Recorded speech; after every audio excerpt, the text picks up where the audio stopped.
व्यवसायामध्ये प्रॉफिट वाढवण्याकरता दोन अतिशय सोपे मार्ग आहेत. एक खर्च कमी करा, तो त्यातल्या त्यात जास्ती सोपा आहे, आणि दुसरा व्हॅल्यू वाढवा. व्हॅल्यू वाढवण्याकरता एक दोन उदाहरणं मी देतो. आपण बरेच जण कॉफी शॉप मध्ये जाऊन कॉफी विकत घेतो. जेव्हा गरम कॉफी घेतो ते शक्यतो पेपर कप मध्ये कॉफी देतात. आता पेपर कप धरायला फार त्रास होतो, चटके बसतात हाताला. मग कॉफी शॉपनी काय केलं, एक छोटंसं कार्डबोर्डची अशी रिंग बनवली आणि त्या कपच्या अवतीभोवती लावली. त्याच्यामुळे तो कप धरायला सोपा झाला, चटका बसत नाही. कॉफी शॉप मधलं वॉक इन्स सहज वाढले, कारण कस्टमरचा कन्व्हिनियन्स वाढला. हे झालं सक्सेसफुल उदाहरण. असंच कन्व्हिनियन्स वाटणारं पण सक्सेसफुल न झालेलं उदाहरण. आपण सगळ्यांनी पिझ्झा पण ऑर्डर केले. एका बॉक्स मध्ये पिझ्झा येतो, त्याच्यामध्ये तो कट केलेला असतो आणि नंतर तो बॉक्स जसा जसा फेकून दिला जातो. म्हणून बॉक्स बनवणाऱ्या कंपनीने काय आयडिया केली, त्यांनी पिझ्झाचा बॉक्सच त्या शेप मध्ये कट केलेला तयार केला आणि पिझ्झा कंपनीकडे गेले की हा बॉक्स घ्या. एकच प्रश्न विचारला पिझ्झा कंपनीने की ह्या बॉक्समुळे एक्स्ट्रा पिझ्झा विकले जातील का, किंवा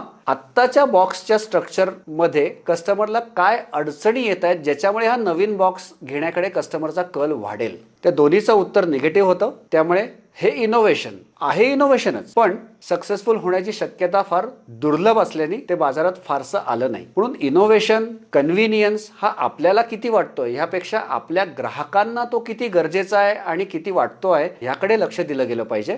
सायनिंग ऑफ, सी अविनाश.